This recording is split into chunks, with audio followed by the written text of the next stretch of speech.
Here's a fun fact about the word in the Old Testament, and I'll put it in the description where it is in the Old Testament.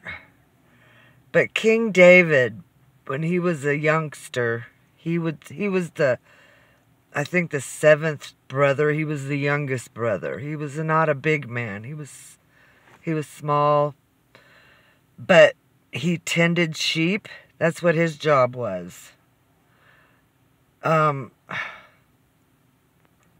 he had to fight off bears and lions to protect his sheep. Anyway, the priest was looking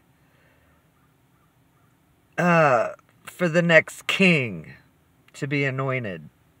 And he brought to Jesse, David's dad, he came to Jesse's house and said, "Bring all your sons here." I think there were 7 of them.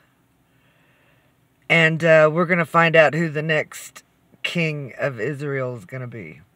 So he had this flask. I guess it was a golden flask. And he would hold it over the sons' heads, you know, hold it over. And if oil came out, that was the king. And so he put the flask or bottle over all the sons' heads, and no oil came out. And the priest said, "Is this all your sons, Jesse?" And Jesse said, "Well, there's one more, but he's off tending the sheep." And the priest said, "Well, bring him here." And when he held the flask over David's head, oil started coming out. Isn't that awesome?